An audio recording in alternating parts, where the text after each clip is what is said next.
So, no WrestleMania for me, but I know Spencer, you got high on the Mania this weekend.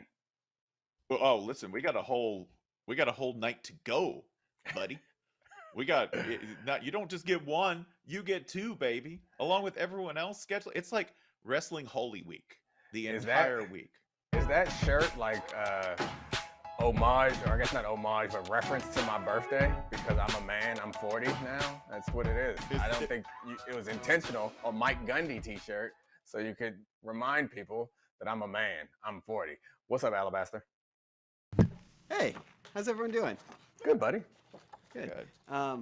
So I think that Kim Mulkey accidentally hired the refs from WrestleMania to work the national championship game because we had an all-time women's tournament. Caitlin Clark was largely the story for her back-to-back 40 burgers. Angel Reese took LSU to the title game and played incredible in the national championship game, but it was sort of marred by the officiating. My question to you all, did the refs ruin the Iowa LSU championship game?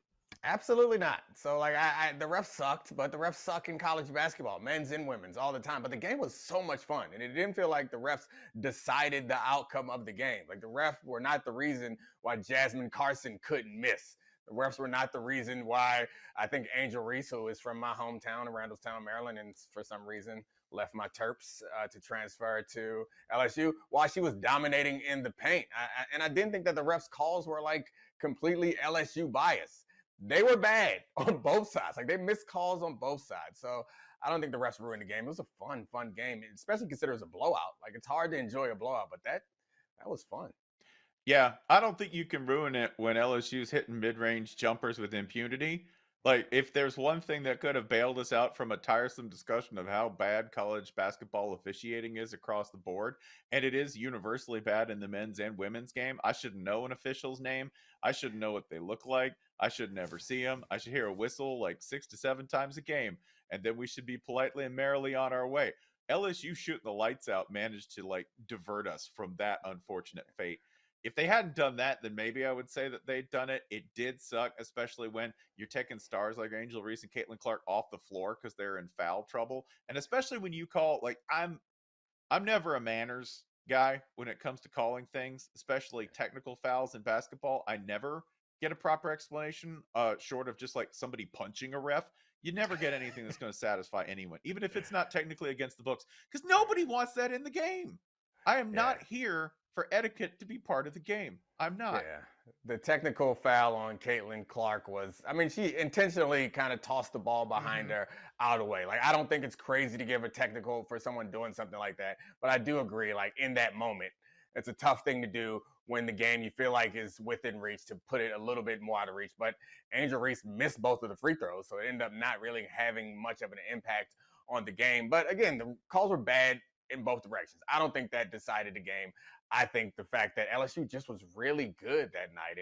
And as much as no one really likes Kim Mulkey, it seems, except for the people who sign her check, what she's done in LSU in a short period of time is really, really impressive. And that not nearly as impressive as that sequin tiger print golden sparkly suit that she had on. That thing was incredible. I couldn't pull it off, but looks good on you, Kimberly. My favorite thing, somebody in the tournament coming out of nowhere to have massive game, Jasmine Carson, could not miss in the first half. Ended up finishing with 22 points, which I think her previous career high had been like 11. Love that. Adore that in a tournament format when somebody just goes the hell off. And the heat check, you know, when you get the heat check and they put a long break between her hitting a bunch of threes and then when she got another chance to do the heat check, you know how you know you're hot? When you bank in a buzzer beater three. Yeah. It's like, that's the heat check normally misses. The point of the heat check is to miss because you have earned the right, honestly, like most of the time when you say it's a heat check, it's just someone's hit enough shots that they've earned the right to pull it from any damn where. And she earned that right and still somehow hit it. It was an incredible shot. I got chills at a certain moment in that game watching Jasmine go off because it's fun. Like I think to the degree that I don't hate college sports fans who don't want to change anything, I can say that those feelings are the ones that they want to protect. And I'm with you on that. But they haven't gone away despite the fact that we see Aaliyah Boston in commercials in between in between quarters in this finals, like we still have the same like pageantry and fun, and there's still people who transferred out of nowhere and had rough seasons and haven't hit shots just come up big in big moments, and young kids getting tested. It's fun. And I don't know. Charlie, I've been like kind of advocating for the women's tournament over the men's tournament throughout the course of these playoffs because I actually know some of these players because they've been around long enough for me to get to know them. And it paid off because those players were in the Final Four and those names and those coaches were there. And it was something to like grab onto. And I love Caitlin Clark as a villain. Nothing better than a good villain. So speaking of a great villain, you might as well, we're talking about teams and coaches. Let's go ahead and get to a little bit of player advocacy. Go ahead, bring it in here, Caitlin Clark. NIL. Guess what deals you have? They're all up.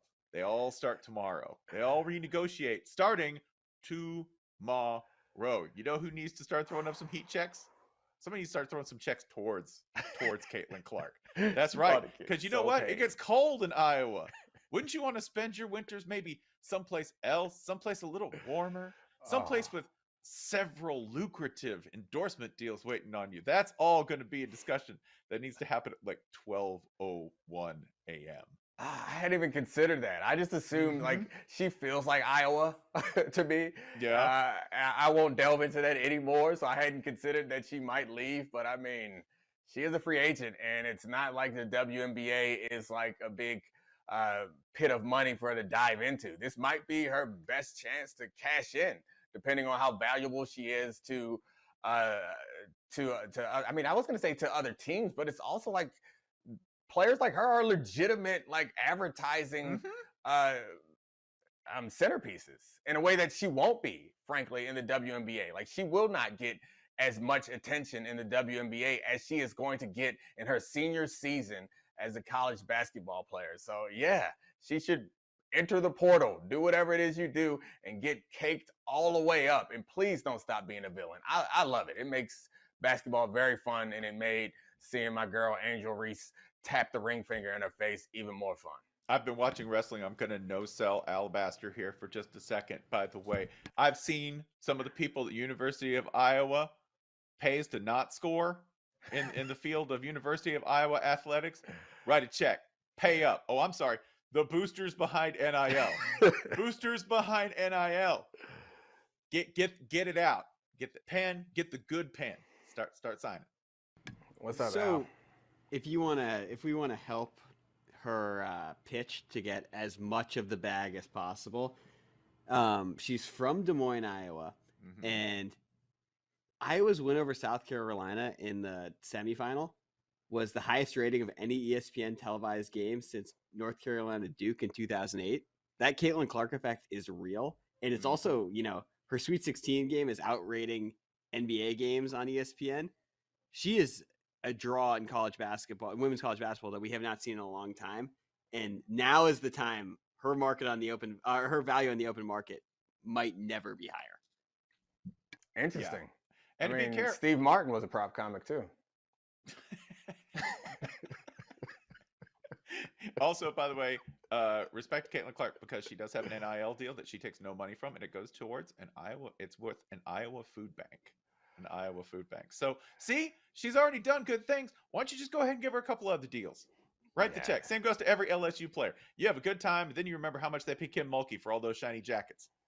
Yeah, Kim Mulkey must be swimming in the money because that shiny jacket, that's not a semifinals jacket. Custom. Like that's that's a custom jacket that you have hanging in the closet that you paid a few $1,000s for probably. It's just waiting for the finals, and good for her getting to wear it. Congratulations to them.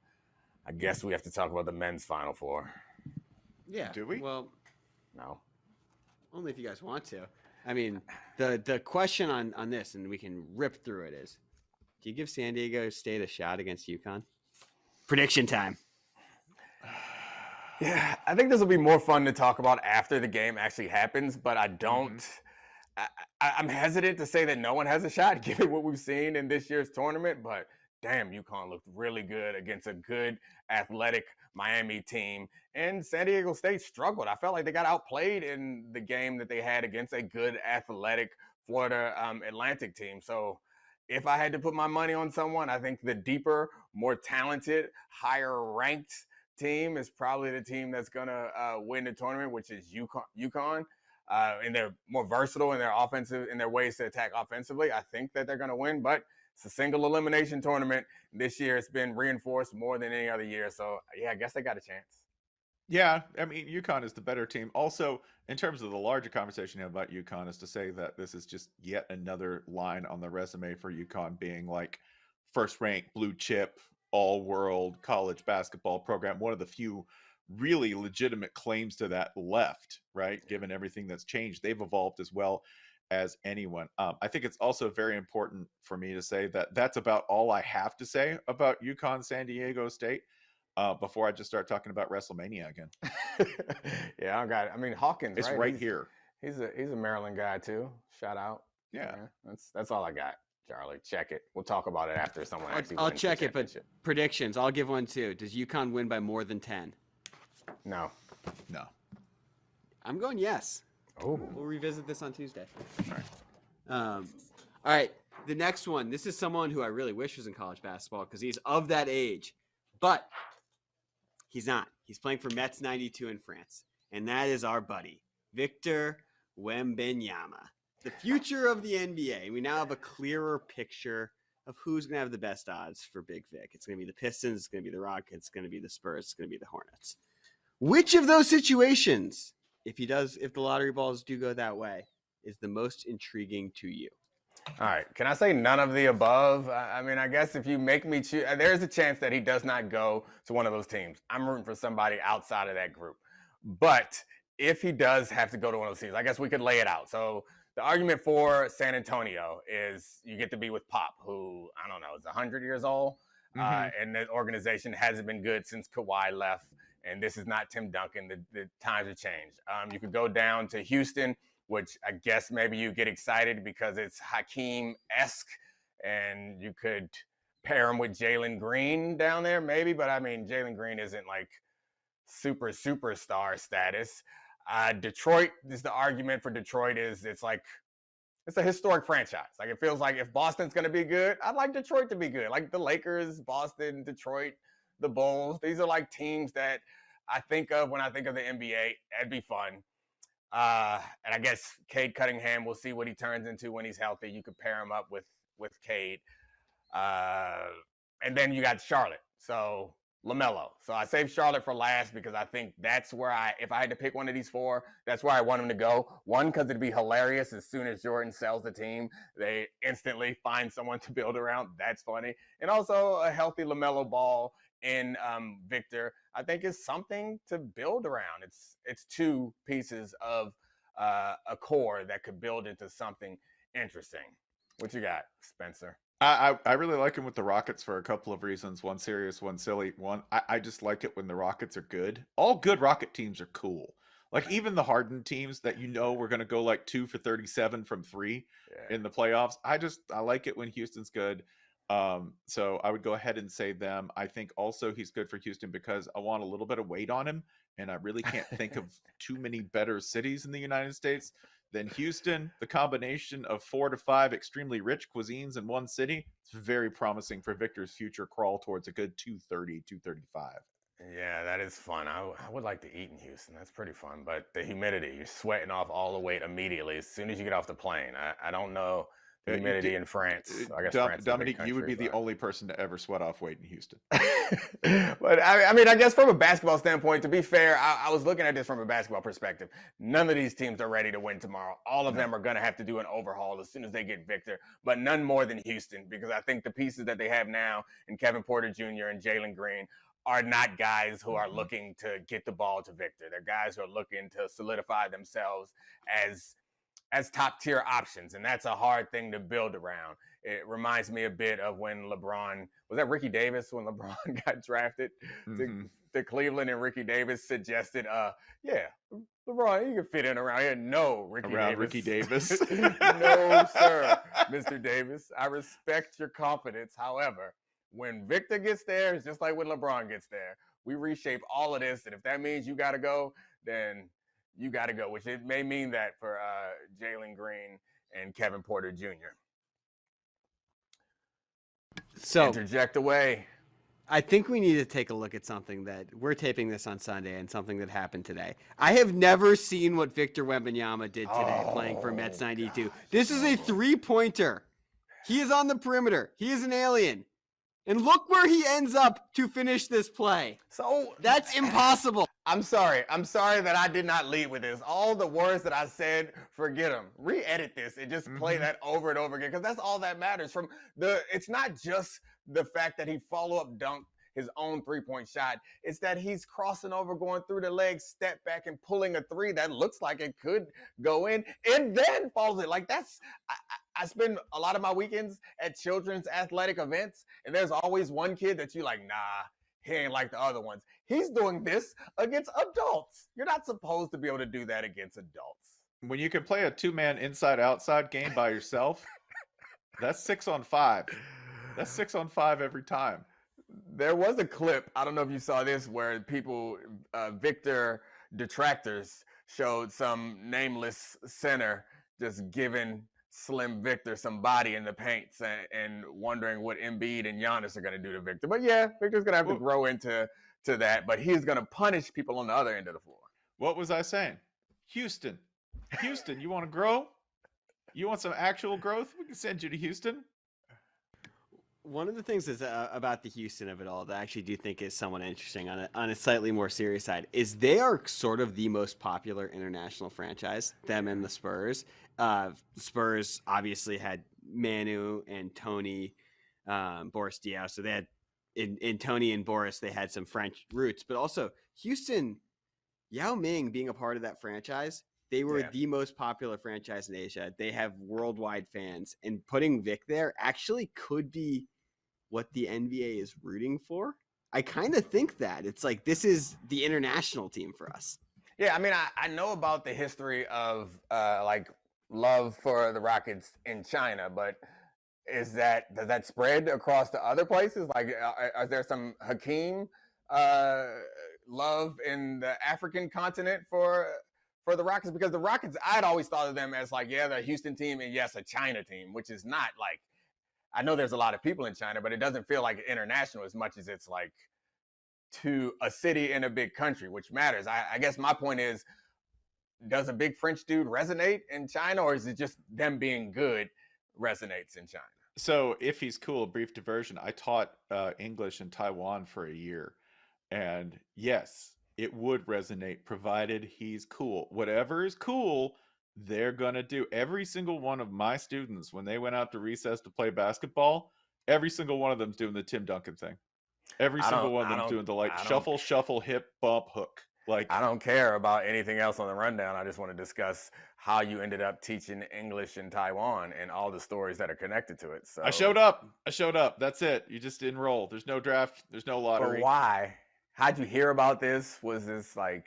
This is what you do when you had skills, so you took them to a job. I graduated college and I spoke English.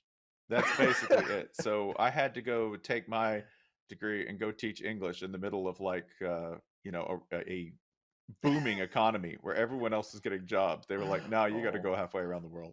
Oh, well. And every single one of them was either yelling Kobe when they shot or they were putting up Tim Duncan hook shots. So yes, a player does not have to be from that place in order to resonate. They just got to slap, because all they want to do is they want to watch something cool. That's it. It's just like everyone else. That's fair. I also don't want any of these teams to get them because I hate tanking. Well, on that point, Domonique, should more teams have tanked sooner so it wasn't just these teams? Like, hell no. But like, there are some things more important than talented 7 foot, what is he, 4? Super athletic wingmen who can also play center. And one of those things is integrity. I'm going to go with Alabaster and say, yes, more teams should have tanked. Go ahead. We're in Washington, D.C. Like, we have been on the treadmill of mediocrity for 50 years with the Washington Wizards. I would take a 16-win team to have a 14% chance at Big Vic. Listen, would that have happened?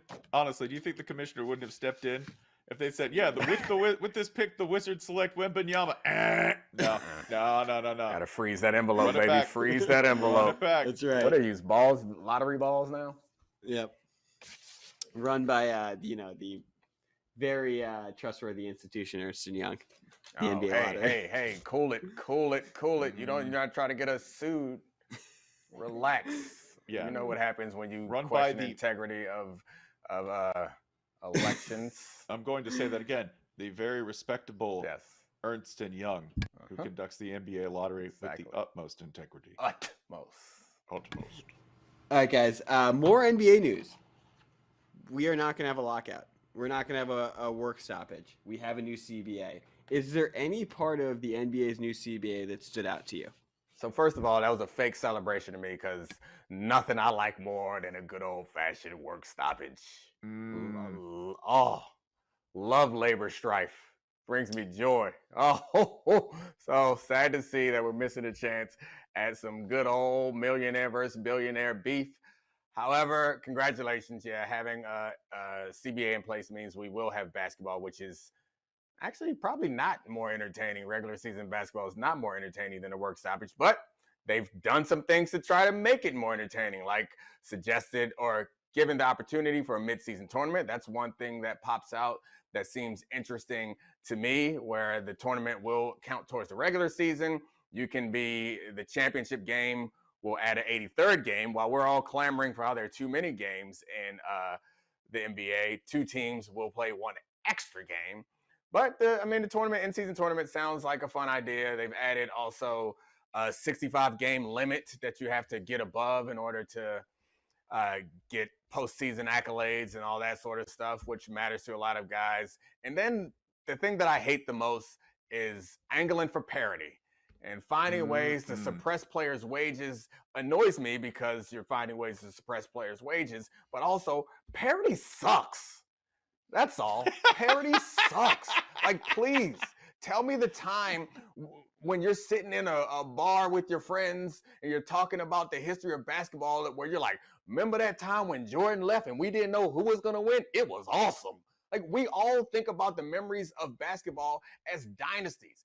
Either dynasties being built, growing, failing, overcoming, someone knocking off dynasties. There needs to be a top dog in this sport in particular. I think it's probably better in all sports, but it doesn't really seem to matter in football. We just love football so much. But in basketball, like for such a long season, I need a reason to show up. I watched the most basketball in my life when the Warriors were trying to break the record, when LeBron went down to Miami. Like, I watched those seasons faithfully because I gave a damn. When Jordan was going after three-peat, number 1 and 2, those are the most basketball games I watched in my life. So parity.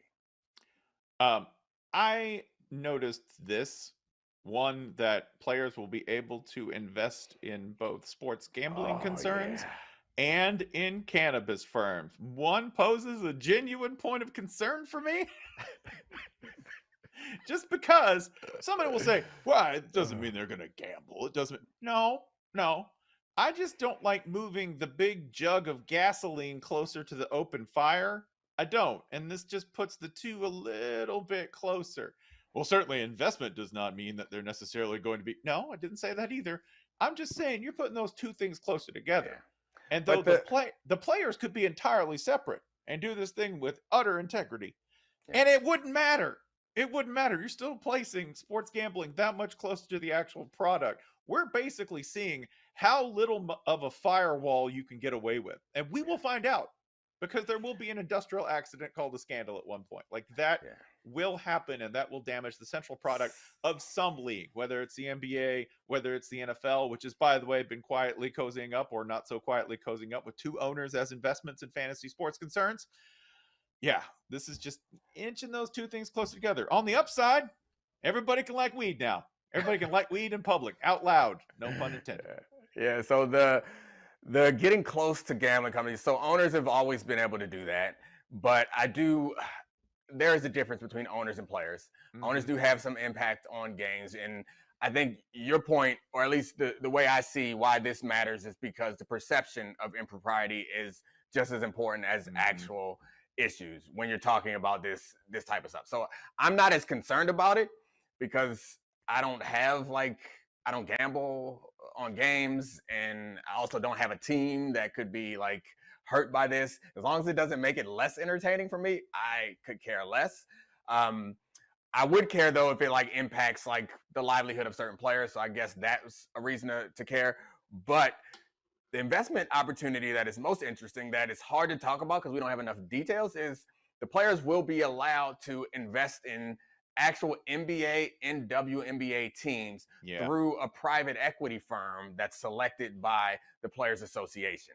So we'll see what types. So, I mean, all equity stakes are not created equal. We'll see what types of equity is offered to the players. But I think that's a boring conversation. The interesting part of that conversation to me is trying to align the interests of the top players with that of the owners. And so when I was at the NBA Players Association, that was one thing that I learned very quickly that was different from the NFL Players Association, is the top tier players, their life experience is probably a lot closer to owners of teams than it is to the rank and file of the players in the union, which made it very difficult to coalesce around specific CBA issues. So now we're going to put them even closer. So part of the reason why owners want to suppress wages is because it increased their franchise value. Because if you can say that this is the amount that we're going to pay on our biggest cost, which is the labor, and we can put a cap on it, that means the value of your franchise will be more profitable, the value is higher. Now you put that incentive, once you give a player, a star player, ownership stake, you put that incentive on them also. So it's just a confusing stew of conflicts that I'm happy I can criticize it from here and not try to figure it out from inside there. Yeah, this is by the way, also a movement towards parity means this: cheap owners can celebrate. You look a little less shameful. That's it. Not that y'all don't do a great job of what you got, but Oklahoma City Thunder, gleeful over this, ecstatic. Yeah, I hate that. Anything that makes it easier for people to not spend is a bad thing for us watching the games. Like, I get the idea that you don't want teams to put themselves into bankruptcy, but they won't, because the league will not go into bankruptcy, and it's not like soccer in Europe where these teams are actually independent, where like they could deal with some like control on their spending. And here they're a franchise, a part of a legal monopoly, and they share revenue. Nobody's going broke. They're just being cheap. Well, that too, and this Steve Cohen has the entire world shook. Like, I love it when an owner comes in and just decides to spend more money, like damn the torpedoes, does not care what everyone else thinks because it makes everyone else look broke. Yeah.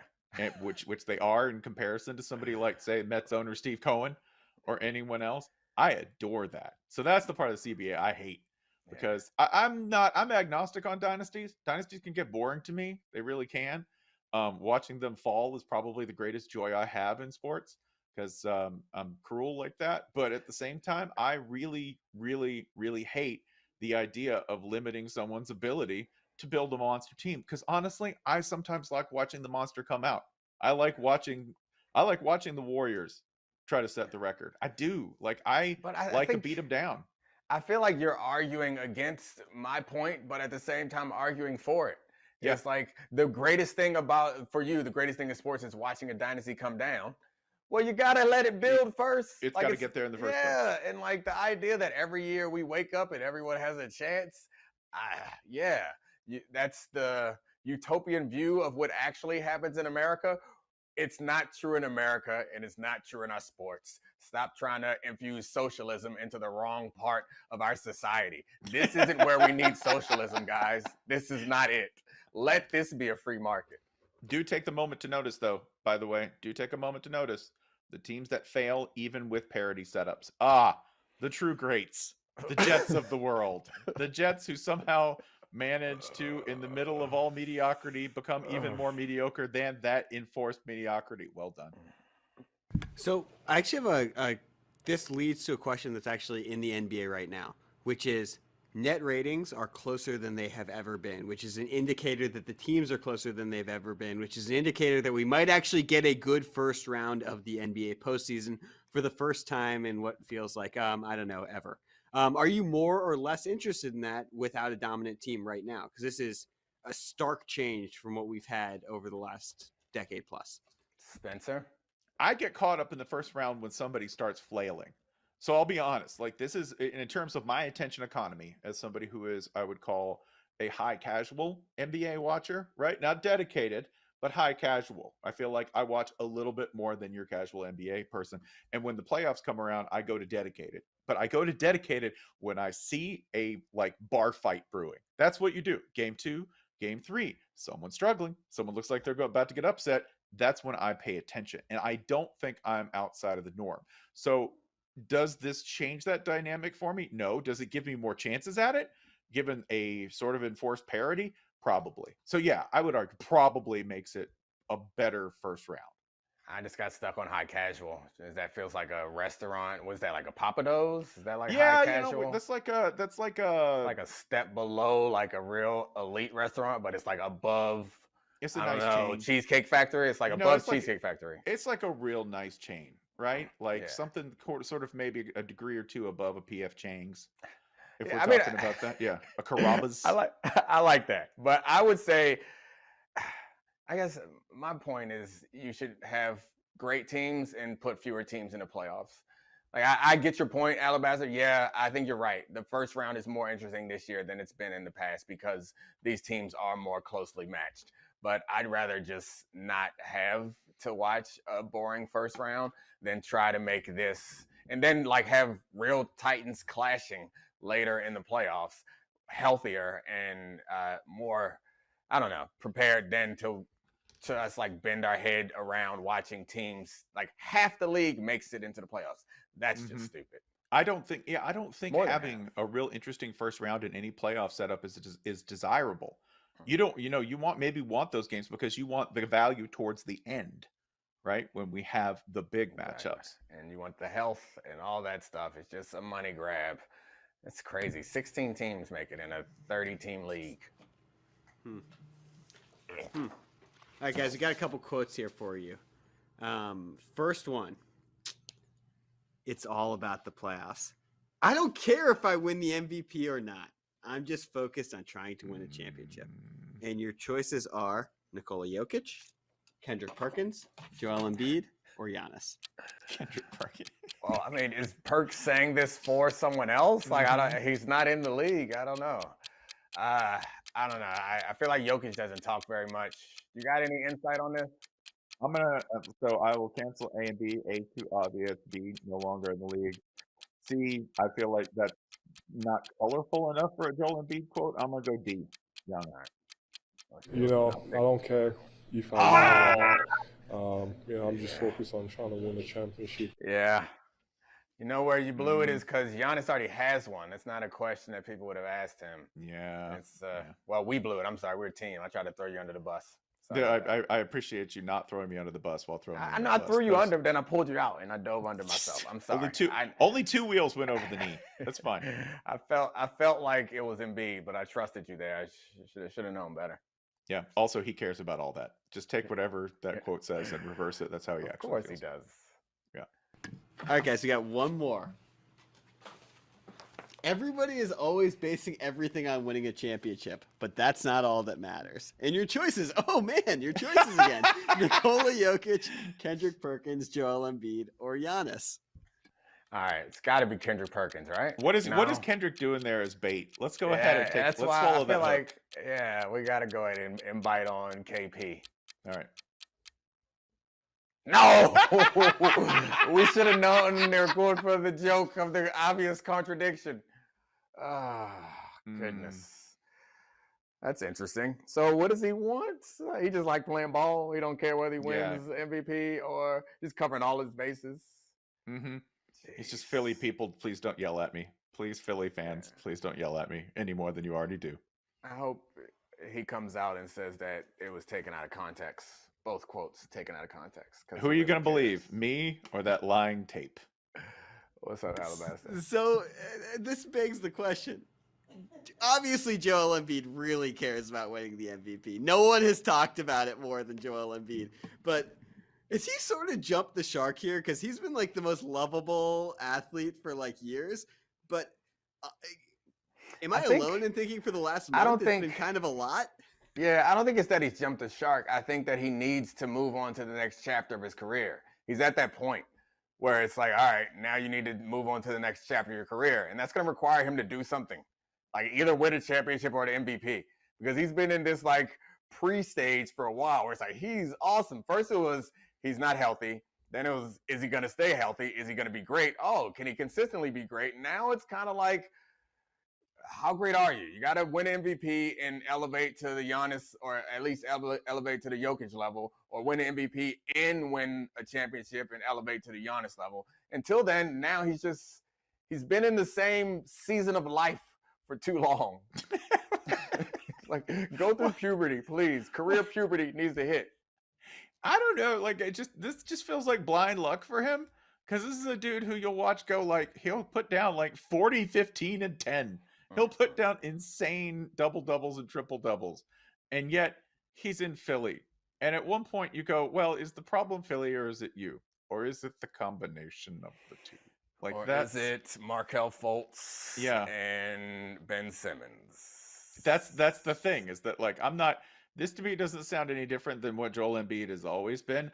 I think that Alabaster's just suffering playoff fever. That's it. Yeah, everything becomes demented when you're this head up over a potentially competitive series of first-round games. 82 games, too many. Way too many. Even Alabaster's sick of Joel Embiid. If you can get sick of Joel Embiid, right, then it's definitely too many games. That's fair.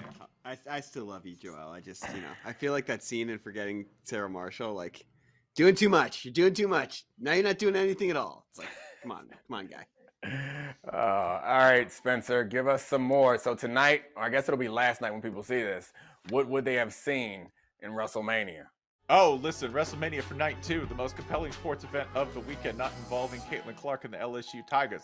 I would go ahead and state that WrestleMania, you will have tonight Bianca Belair versus Asuka. You will have seen the two of them absolutely beat the hell out of each other in horrifying but delightful fashion. Bodies. You will have seen Cody Rhodes versus Roman Reigns. This is the headline. I know that name. Deal. Yes, a perfect match. Ideal deal. All the smart wrestling fans hate Cody Rhodes. You know what? Too bad. The people love him. The people love him. That doesn't matter, nerds. They're going to show out for him anyway. And his tacky neck tat. Additionally, you're going to see, you've already seen my favorite match so far, which was the Usos versus Sami Zayn and Kevin Owens. Canada, stay strong. A beautiful, beautiful art form. Alabaster. Wrestling is real. You're showing Spencer more respect than I expected. I assumed that you would have confettied him and played us off, but you must be really into wrestling too. I just started watching Instagram Reels while I was on mute and forgot for a second. Beautiful. Thanks, buddy.